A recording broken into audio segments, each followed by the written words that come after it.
Imagine this. You're flipping through channels late at night, the glow of the screen the only light in the room. The usual news cycles, infomercials, a tired old movie. Then, you land on a financial network you vaguely recognize. The anchor isn't smiling, they look stern, almost grave. And then the graphic flashes up on the screen, not as a scrolling ticker or a blurry social media screenshot, but as a pristine, official-looking bulletin from a central bank or a treasury department.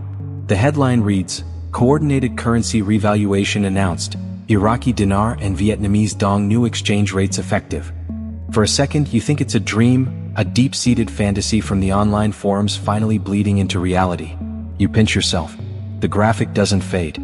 The anchor starts speaking with the measured, undeniable tone of confirmed financial news.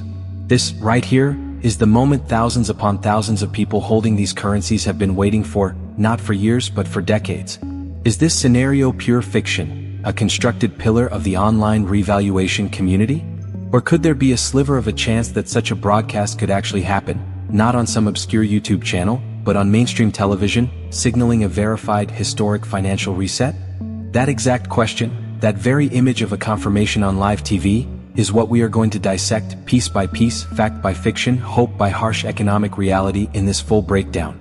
Because if you are invested in the Iraqi Dinar or the Vietnamese Dong, or even just morbidly curious about one of the internet's longest-running financial sagas, you need to understand not just the dream, but the monumental, almost unfathomable chain of global events that would have to occur for that dream to be announced on your television screen. This isn't about vague promises from anonymous gurus or encrypted messages in press releases. This is about what a real, legitimate, earth-shattering revaluation event would actually look like in the cold, hard light of the global financial system. And to do that, we have to start not with the hopeful conclusion, but with the very foundation of what a currency actually is and why a nation would deliberately choose to skyrocket its value overnight. It's a story of economic trauma, geopolitical maneuvering, and the desperate need for stability after chaos. The Iraqi Dinar and the Vietnamese Dong are not just pieces of paper with high denominations. They are living, breathing records of their nation's turbulent histories. The dinar, once a strong currency pegged to the British pound before the era of Saddam Hussein, was decimated by war, sanctions, and conflict. Its value wasn't merely low, it was a symptom of a nation struggling to function. Printing high-denomination notes like the 25,000 dinar bill was a logistical necessity for daily life, not an investment scheme.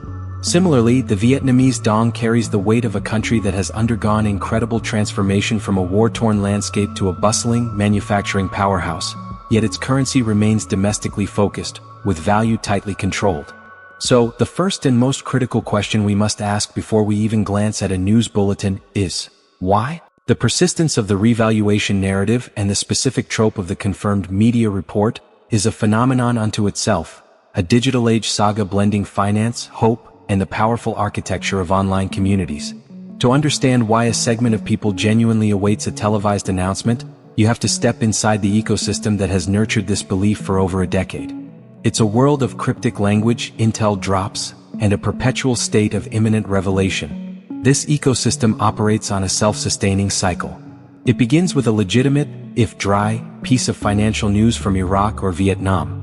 Perhaps a statement from the Central Bank of Iraq about modernizing payment systems, or a report from Vietnam's government about easing currency controls for foreign businesses. This factual snippet is then harvested by key figures in the online RV community. Through a process of intense speculation, misinterpretation, and often deliberate mistranslation, the mundane news is repackaged as a positive sign, a green light, or a final step before the RV. The language is always confident, always urgent, and always just vague enough to be unfalsifiable in the short term. Phrases like "the wheels are in motion," "the banks are primed," or "we are at the finish line," are deployed constantly. This creates a continuous drip feed of hope, a digital adrenaline that keeps followers engaged. The next layer is the intel drop, often from anonymous sources with impressive sounding but unverifiable credentials. A bank insider, a military contractor in the green zone, a friend of a friend at the treasury.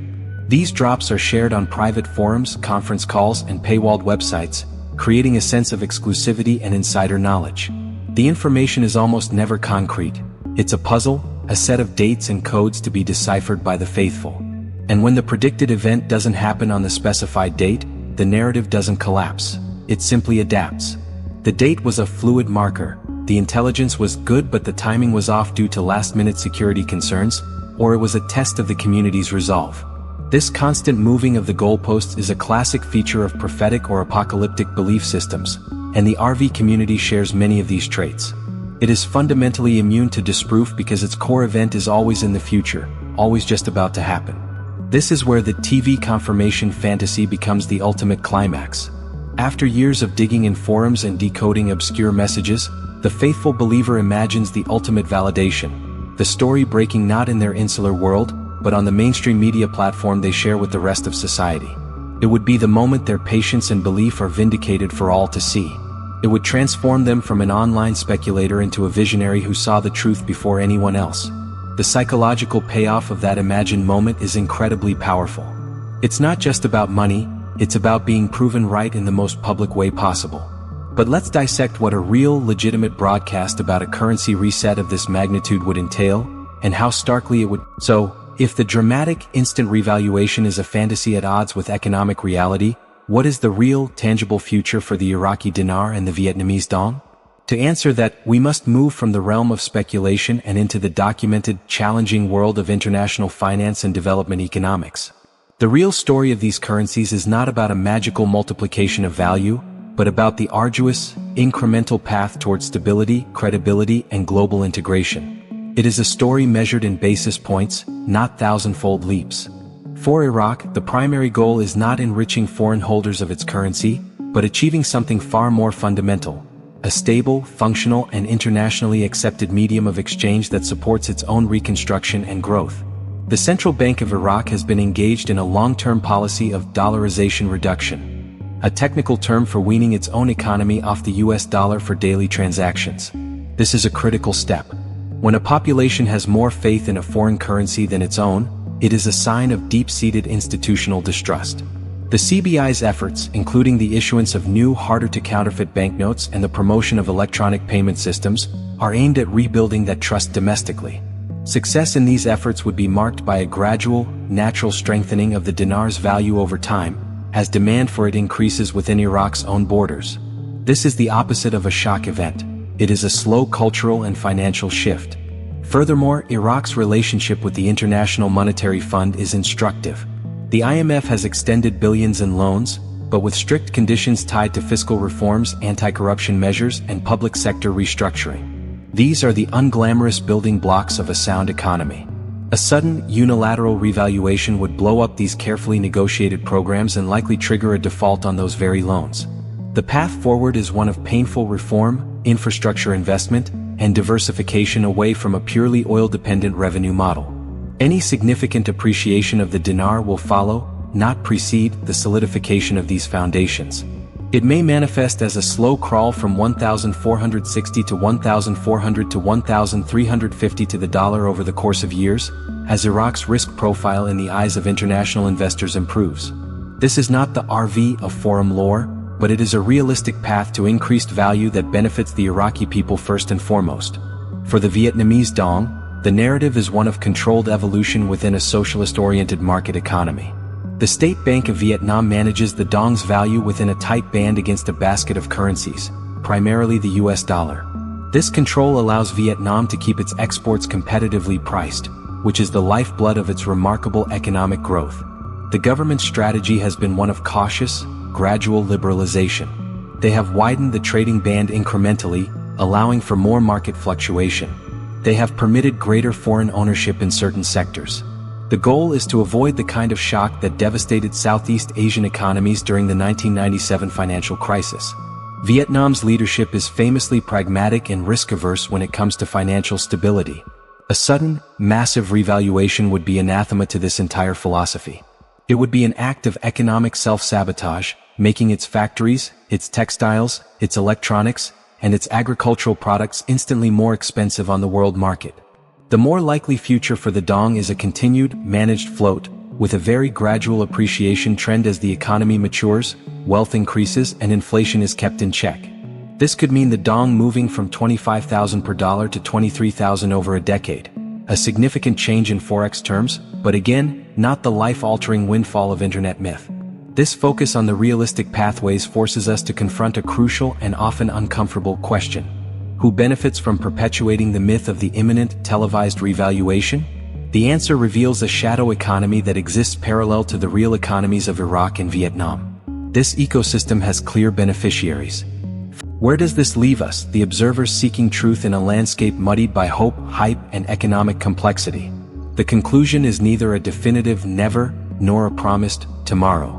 It is a call for a radical shift in perspective, from passive believer in a promised event to active analyst of demonstrable trends.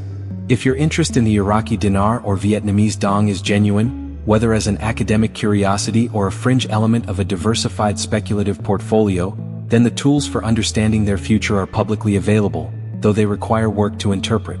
They are not found in midnight forum posts or cryptic telegrams, but in the dry, official documents of sovereign nations and international bodies. Your new primary sources should be the websites of the Central Bank of Iraq and the State Bank of Vietnam. Read their annual reports, their statements on monetary policy. Follow the press releases from the International Monetary Fund regarding their programs with these countries.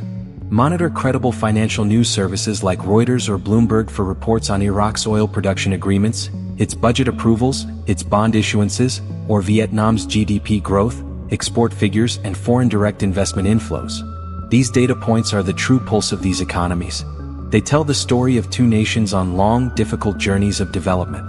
A positive story for Iraq would be headlines about reduced political deadlock, successful anti-corruption prosecutions, and contracts being awarded for non-oil infrastructure.